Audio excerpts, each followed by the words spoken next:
గురువుగారు, శివుడిని అభిషేక ప్రియుడు అని ఎందుకంటారు? ఈ శివరాత్రి రోజున శివుడికి ఎటువంటి ద్రవ్యాలతో అభిషేకం చేయాలి? పరమేశ్వరుడు అభిషేక ప్రియుడు. సనాతన ధర్మం దైవం గురించిన వివేచన చేసే సమయంలో విష్ణువు అలంకార ప్రియుడిగా, దుర్గ స్తోత్ర ప్రియత్వం గల స్వరూపంగా, శివుడు అభిషేక ప్రియం గలవాడిగా వివరణ చేసింది. సమస్త ద్రవ్యములతో పరమేశ్వరుడు అభిషేకాన్నే కోరుకుంటాడు. దేవతలు వర్షించే సమయంలో కురిపించే ఆ నీటి బిందువులన్నీ కూడా ఈ భూమి అయినటువంటి శివలింగానికి అమృతమయమైనటువంటి అభిషేకంగా మనం భావన చెయ్యాలి. వరుణి కారణంగా కురిసేటటువంటి ఈ వృష్టి వర్షం దేవతలు శివాభిషేకం చేసే విధంగా సంకల్పం చేస్తే ఆనందం కలుగుతుంది. ఎలాగో పరమేశ్వరుడికి మనం చేసేటటువంటి వివిధ ఉపచారములలో ప్రధానం మంచినీటితో చేసే అభిషేకం మాత్రమే. అది ఒక్కటే ముఖ్యం. అయితే మనమంతా మానవులం కనుక లౌకికమైన వ్యవహారాలు అనేకం ఉంటాయి కాబట్టి కూడా భూ సంబంధ వ్యవహారాలలో లావాదేవీలు, తగాదాలు తొలగిపోయి లాభాలు కలగాలి. పెరుగు, మినుములు కలిపి ఈ మిశ్రమంతో అభిషేకం చేయాలి.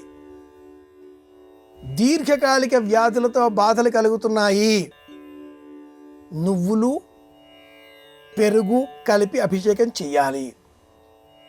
ఇంట్లో పిల్లలు చెప్పిన మాట వినడం లేదు, బుద్ధి కుశలత వారికి కలగాలి, పెసలు, పెరుగు కలిపి అభిషేకం చేయాలి.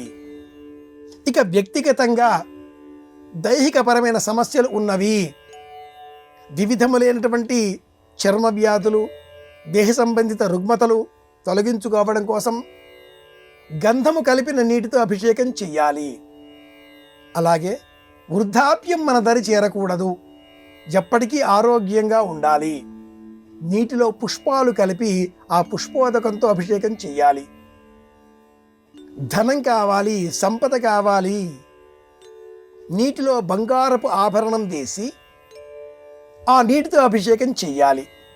లేదా రుద్రాక్షలను ఆ నీటిలో వేసి ఆ నీటితో అభిషేకం చెయ్యాలి. లేదా భస్మమును నీటిలో కలిపి ఆ నీటితో పరమేశ్వరాభిషేకం నిర్వహించాలి.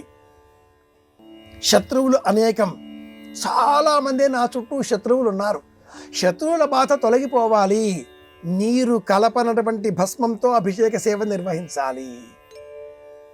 వివాహం కావడం లేదు, వివాహం కావాలి. ఈనాటి కాలంలో ఈ సమస్య పలువురిని వేధిస్తోంది. ఈ బాధలో ఉన్నటువంటి వారు పంచదారను చూర్ణం చేసి ఆ చక్కెర పొడితో శివాభిషేకం నిర్వహించాలి. నీటి తడి తాకరాదు. కొబ్బరి నీటితో, చక్కెర కంటే మూలంగా ఉండేటటువంటి చెరుకుగడ రసంతో,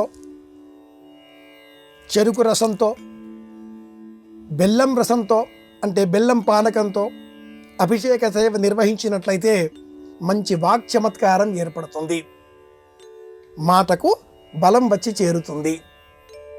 అన్నింటికంటే కూడా మించి భార్యాభర్తల మధ్య అన్యోన్యత పెరగాలి, కుటుంబ సంబంధాలు బలంగా మారాలి, సభ్యులంతా ఒకే మాట మీద చేరాలి అనేటటువంటి వారు అన్నమును కాసింత చల్లార్చి గోరువెచ్చనగా చేసి ఆ అన్నముతో శివాభిషేకం నిర్వహించాలి. పొగలుగా వచ్చే అన్నముతో ఎప్పుడూ శివాభిషేకం చెయ్యరాదు. పరమేశ్వరుడు అక్కడ ఉన్నాడు.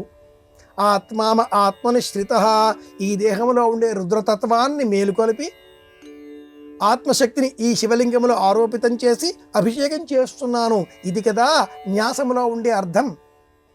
అలాంటి సమయంలో ఆ రుద్రుడిపైన, ఈశ్వరుడిపైన పొగలుగా కక్కే ఆ అన్నాన్ని అలా మనం కుమ్మరించకూడదు. భక్తితో, శ్రద్ధతో అన్నమును జాగ్రత్తగా వేసి శివలింగ రూపంలో నిర్మాణము చేసి అలంకరించి హారతి ఇచ్చి అభిషేక సేవ నిర్వహించిన తృప్తితో ఆ ప్రసాదమును అందరితో పంచుకోవడం అన్నాభిషేకం అవుతుంది. అన్నాభిషేకం చేస్తే సామ్రాజ్య సిద్ధి, పదవీ యోగం.